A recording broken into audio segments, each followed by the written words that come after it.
Hey guys, yours truly, Jimmy Williams, again, back with video number 4 today. That's the 4th and final video I'm going to be doing, but this is probably the most important one I'm going to do of the entire day. And this video will be one of 3. It's one of 3 video parts. This is going to be a teaching today, okay? It's a 20 to 30 minute teaching today. One of those powerful teachings I've done. I did it in the past a couple years ago, but I felt the need and the urge to do it again, okay? From a different perspective, same information. I think it's, I've grown in a couple of years and I've learned some things about myself and about the people that I mentor and coach, and they've taught me a lot of things too. So you'll hear a lot of those things, a lot of those points come out while I teach today. Grab a pen and a piece of paper. If you haven't subscribed yet to my channel, please take a moment to do so. If you're on my YouTube channel or you follow me on Facebook, Instagram, or Twitter, watch, take your time. You can reply back and give us your comments, your concerns, anything that you see in this information that you want to speak out on and you want more clarity on, put a comment and we'll get back to you, okay? But this is very powerful. This is going to be a life-changing teaching, all right? It's called the 30 reasons that people fail or individuals fail, all right? I taught this from the book Think and Grow Rich by Napoleon Hill, all right?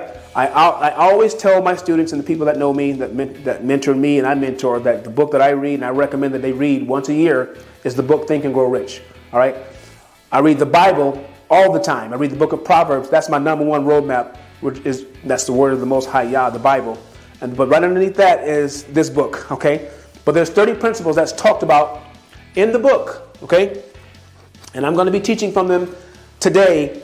I want you guys to make sure that you block out all the noise, all the naysayers, all the drama, all the negative energy. Take a moment, take a deep breath, get that stuff out of your system so you can receive in your subconscious mind what I'm going to share with you right now. I'm going to do the first 10 reasons they fail, and then on the second video, that'll be the second 10, that'll be from 10 to 20, and then the third video is going to be from 20 to 30. So we'll do it over 3 videos and you'll have this information, okay? If you're in a position where you can't really read too much, or you can't say anything out loud, or you can't listen to me out loud, you can always write down the 10 steps. They're going to be right there, okay? Again, right here. You'll see them, all right? Let me pick up my laptop and let's get started. Here we go. All right. Number 1, okay? And I think this was, to me, I thought it was one of the top 10, but some people may think differently. But here we go. Let me read them all, and then we'll start going over them. Number 1, unfavorable hereditary background. In other words, your DNA, what you were born in, what lineage you were born in. Some people say, hey, you were born in a family that doesn't really go to college, and they had a bad, issues. They had all these issues that came against them. They had all the negative things that happened to them. The background of your family and where you came from, nobody expects you to succeed. That's what people say, right? That's what they mean when he says that, unfavorable hereditary background. It was something to do with what's going on in your family, how you were taught and what was passed down. Number 2, lack of well-defined purpose of life. I think in the old book it says definite plan of purpose, but they changed the wording. So a lack of well-defined purpose in life. Number 3, lack of ambition. Okay? Lack of ambition. Number 4, insufficient education. Insufficient education. Number 5, lack of self-discipline. Lack of self-discipline. Number 6, ill health.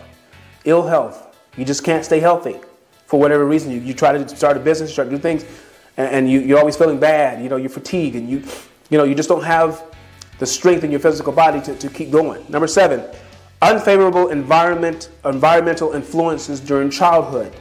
In other words, where you grew up. Some of us grew up in the hood. Some of us grew up in the deep country, right? You would think that would be an advantage, but if you don't have access to things in the country, that could be a hindrance too, right? Procrastination, number 8. Number 9, lack of persistence. This is the one that really bothers me when I have my students and I tell them, you gotta be tenacious. You gotta have the fortitude. You have to be consistent. You have to have the tenacity to keep pushing through, and they give up right before their miracle gets there. Number 10, negative personality. Negative personality. Every day I wake up in the morning, I talk to my wife, because there's a lot of things to be negative about. All you can do is just look at the news. The first thing I tell her, honey, let's make sure that the circumstances, what's on television, the things that are around us, don't influence our energy, our attitude. Let's keep a positive mental attitude no matter what. That's number 10. All right, so you guys got those. Again, look right here if you don't see them. Let's get into this. You ready? All right, here we go. Number 1, unfavorable hereditary background. Guys, there's not really much you can do about that. All right? It's not something you can really control. You ever heard people say, well, I can't control who my family are, or I can't control, I have no way of changing who my mom and dad is? That's true. But do not let this be a reason to make you fail in life, okay? But that's one of the main reasons that people fail. They look at their circumstances and say, you know what? I was born into this. There's no way out. All right? There was somebody, I won't say the person's name, but it was somebody in my family many years ago. Somebody I looked up to, had a lot of respect for, told me, because I was going through a tough time. I went through a divorce in my marriage, my first marriage. You know, you guys know my queen, Arlene. I've been married to her for 13 years, but I was married before. All right? And I was going through a tough time. I lost everything, and some bad things had happened to me. And I went to this person. They said to me, he said, well, we have to accept the fact that God made us poor. We have to accept this. The Most High Yah made us poor, and we just have to accept our circumstances. I looked him in the eye respectfully, and I said, no, I don't accept that. I just told him I don't accept it. I don't accept the circumstances of me being the kid, growing up in certain situations, you know, not having everything like the rich kids had and all that, and growing up and having to fight through things and all of that, all the things that I did and I failed. I don't accept failure. I don't accept that God, I didn't think in my heart that God wanted me to live poor. I just didn't accept it. So again, when you come against this one, against your life, you have to speak positive. You have to come against it and say, you know, this is not me. I don't accept it, and I didn't accept it. Number 2, lack of, listen to this, guy. This is the one that really, really stopped a lot of people that I know today. They didn't have a lack, they had a lack of divine purpose in life. They didn't really know what their calling was. So when you don't know your calling, what tends to happen is you try to experiment with everything. Don't get me wrong. You have to try new things. You know, if you fall 100 times, get back up. All right? You know, these are real statistics I'm going to give you. They're saying anywhere from 70 to 80 to 85% of all businesses fail. Let me say that again. 75 to 80 to 85% of all businesses that are created fail. What does that mean? If you started 10 businesses, 8.5 of them are going to fail or potentially fail. So if you don't try to start 10 businesses, you know what I mean? What they're saying is, if you do start 10 businesses, maybe one of them are going to succeed, maybe 2. So you got to try at least 10 businesses to get one to work. Those are the raw numbers. But for people who are determined and know what their plan is, again, having that plan and understanding what you're called to be, you can try 1,000 times and you're going to eventually find a way to win. You're just not going to quit. This is a big one here because I know people right now, I've been mentoring them and coaching them for 5 years. They still haven't told me that one thing they believe they're called to do. So they're all over the place trying all these things. And again, there's nothing wrong with exploring and trying new things. But when that's all you do, you become, you know, a jack of all trades and master of none. That's not a good thing. Don't go around saying that. You'd rather be a master of one thing and a jack of a few things and a master of at least one thing. Because the one thing that you master can make you a millionaire. Get your focus. If this is you, you need to get on your knees and ask the Most High, show me, Father, what is it? What is my main plan of purpose? And pursue it with all your heart. Number 3, lack of ambition to aim above mediocrity.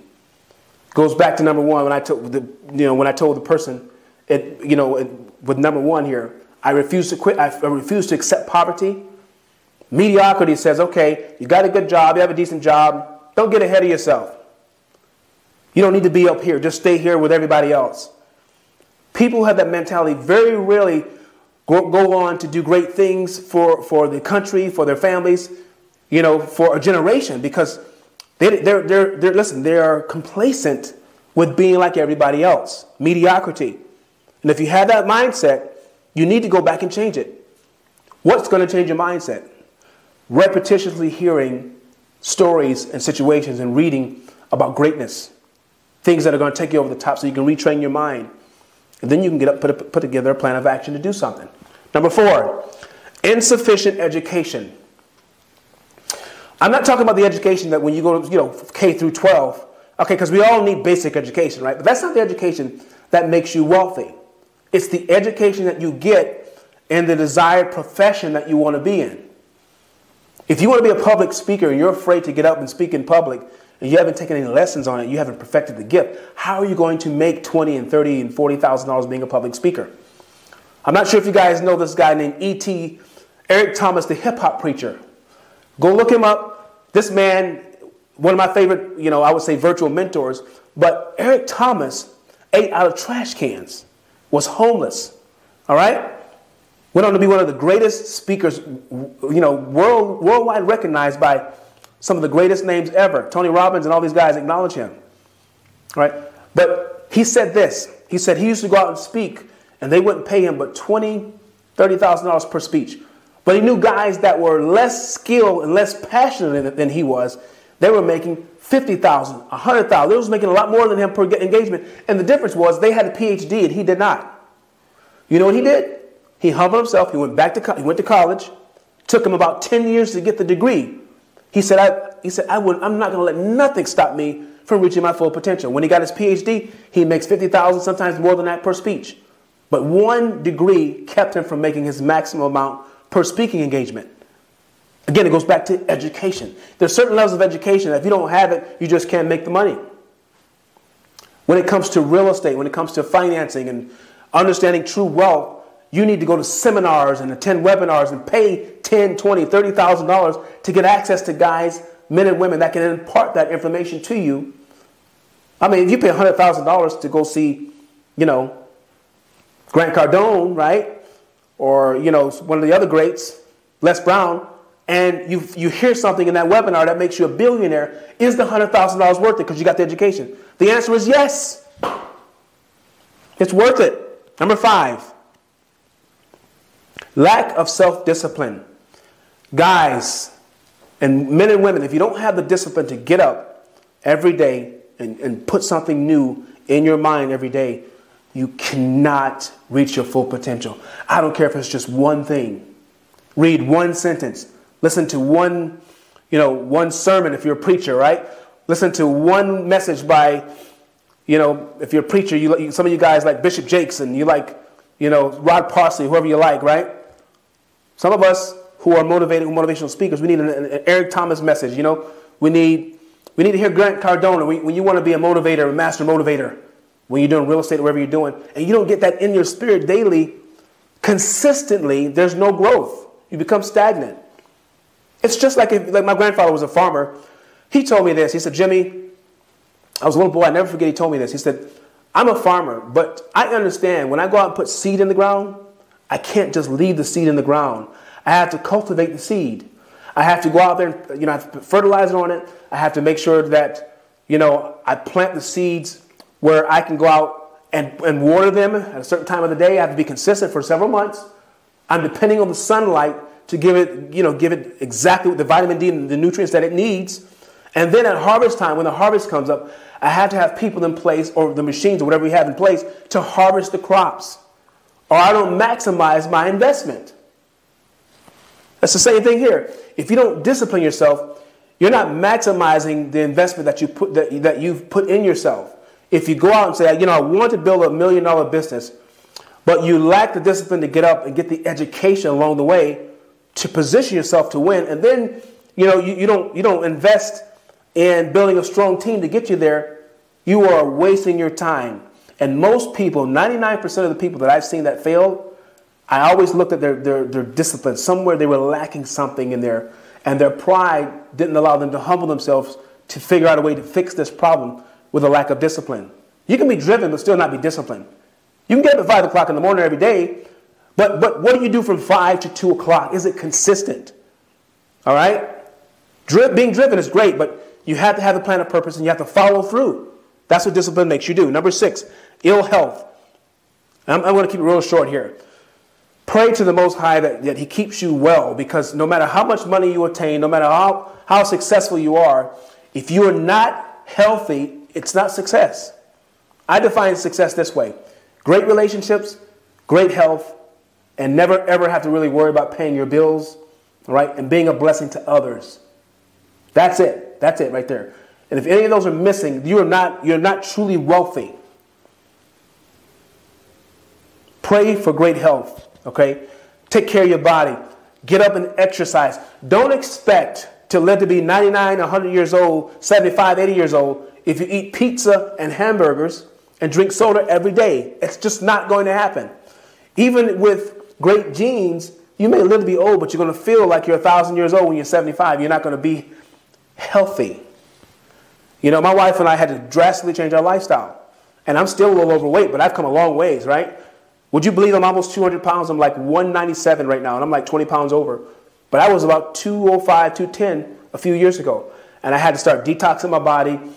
I started, I cut down on protein shakes because sometimes the protein that you get from whey powder is bad protein. I had to start having more fruits and vegetables and building my iron better. I found out that I had a lack of potassium in my body. Potassium is important to keep your blood pressure low. I wasn't getting proper vitamin D. I wasn't out in the sun enough. So I had to start taking certain vitamins and minerals and having smoothies. And I started doing the intermittent fasting, guys. I used to eat like 5 times a day. I eat at 12. I stopped eating between 5 and 7 o'clock. 2 meals. And then I go into something called, autophagy, where my body goes into a healing, it starts healing itself overnight because I'm fasting until I come back and eat at 12 o'clock the next day. I had to make those adjustments. Or who knows, I could have had a stroke by now and I wouldn't be here talking to you. I give the story in another video, but I had a stroke many, many years ago when I was 34 years old.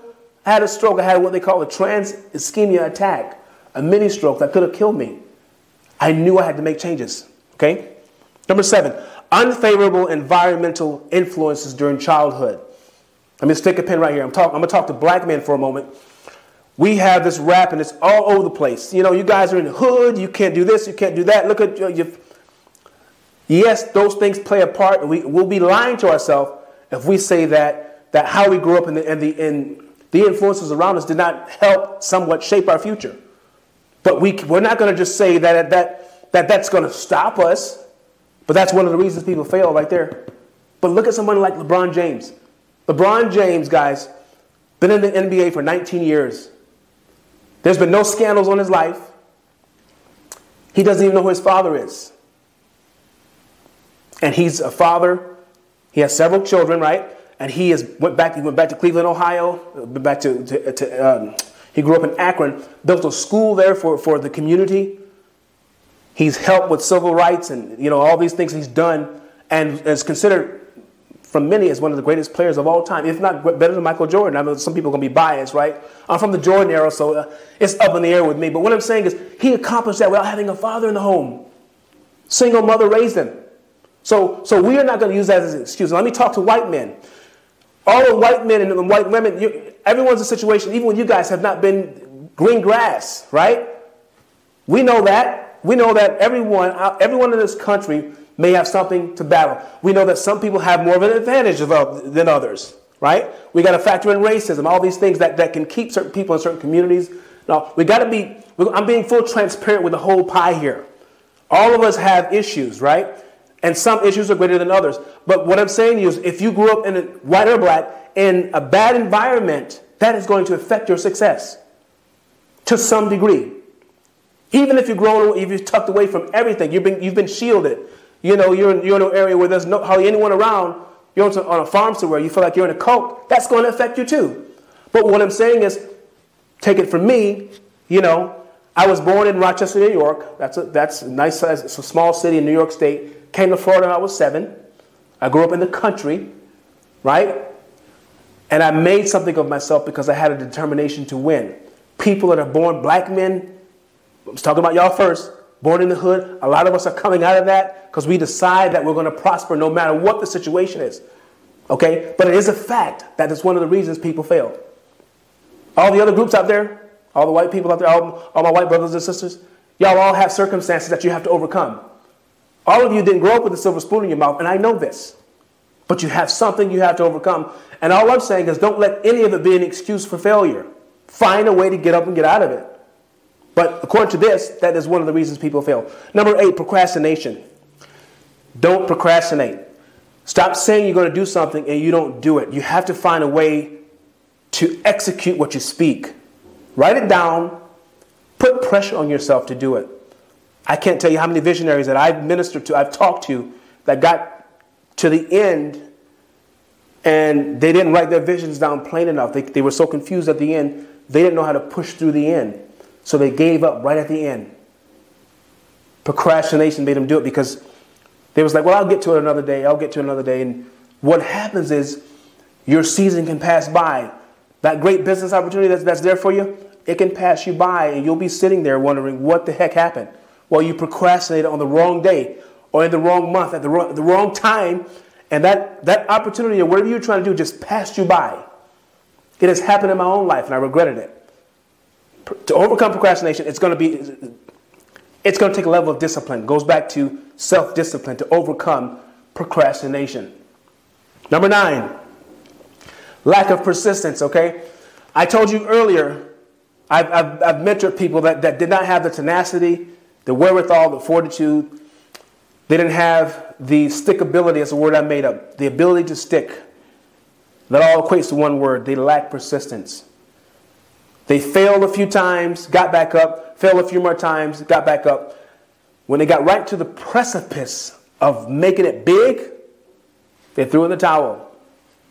Their persistence ran out. They ran out of gas. And I feel bad for them because they put so much work in. Sometimes some of these people put in 10, 15 years. I'm not talking about people that just started doing this stuff. I know real estate investors right now that's been doing this for a while. They keep doing these small deals, 10 and 20, 30,000, but they want to do the big deals, the big multifamily deals where they make 2 and 3 million on a deal. And they'll get in the deal and they won't stick with it long enough. They start getting the no's and, oh, this doesn't work. And the fact is, it works. You're just not working it enough. Whatever you're doing, double it, triple it. Have the Kobe Bryant, the Black Mamba, Michael Jordan, LeBron James syndrome. It's this killer, don't quit mentality. You go until there's nothing left in the tank. I take persistence, tenacity, stickability, okay, fortitude any day over talent. Any day. Look at most billionaires, millionaires, the guys that are really doing it big, men and women, the greatest stars, athletes. They're talented to some degree. They're smart to some degree, but the rest is persistence. Number 10, negative personality. I'm just going to pause right there. Negative personality. What do you think? I talked to you about this in the beginning. My wife and I wake up every single day and we say to each other, today is going to be a great day. Today is going to be a positive day. Today is going to be a monumental day. Today is going to be a glorious day. Today is going to be a winning session, listen to this, guys. It's going to be a winning experience for me no matter what. I'm going to win. And at the end of the day, we don't always win at the end of the day. Let's be totally honest. But we'd rather go into the fight with the right attitude to make sure that we at least give ourselves a chance. Because if you have a defeatist attitude in the beginning with a negative energy, you're never going to win. You ever hear this old saying? It's not the size of the dog in the fight. It's the size of the fight that's in the dog. I've witnessed this with my own 2 eyes, guys. I've seen a pit bull, big crazy pit bull, attack a little chihuahua. The chihuahua ended up running, but not before he gave up the fight. Okay? Well, you and I both know that a pit bull, one big bite, the chihuahua's done. But this little chihuahua had more fight in him than the pit bull. And he did give him a run. Believe it or not, as small as he was, he cut up the pit bull's nose and all that. But the pit bull was almost in shock at the fight that was in the... He just couldn't believe it. When you are fighting this thing called success, you're reaching for it. You're striving for it. Success is never going to be a destination. I keep telling y'all that. It is the progressive realization of a worthy ideal, according to Earl Nightingale. What does he mean by that? it's worth pursuing something that's of a worthy ideal. Something that I told you in the beginning, you have to have a plan of purpose, something you really want to achieve, and you shoot for it, and you go for it until the day you leave this earth. You never just arrive at it. It's a journey.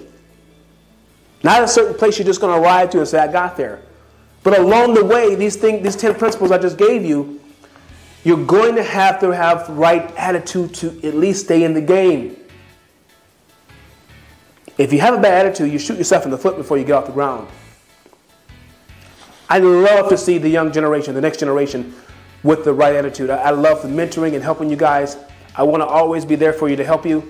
I still get mentorship and help all the time too, because there are times my wife and I can get negative when you see all these bad things around. We can easily get that way, but we've learned this to keep each other accountable. And I'm going to recommend all of you do the same thing. Find someone out there that can keep you accountable to your issues and the times you mess up and you fall, and you start complaining, you start saying things out of your mouth. Remember, as a man thinketh in his heart, so is he. That's the Bible, that's Proverbs. And life and death are in the power of the tongue. You guys want to live to be 80, 90 years old. You keep saying, I'm going to die of this. Oh man, just kill me already. Those are words you speak into the atmosphere. You're not going to live that long. You keep speaking over your life, I'm going to prosper. I'm going to make it. I'm going to achieve that goal. I'm going to have that multifamily business. I'm going to buy that multifamily property one day. I'm going to buy that McDonald's. I'm going to buy that neighborhood. I'm going to change the lives of millions of others. And I'm going to do it before the age of 60 or whatever your goals are. Speak that over yourself. And again, involve people that are around you, not just yourself. And build your dreams with people you love around you. And keep the right attitude. Like I said, keep yourself accountable to one another. And you will make it. I hope these first 10 got you to think. The next video will be coming up next week. And as I always say, I'll see you guys at the top or on the next video, because we're going to get there together. Thank you for watching. Bye-bye.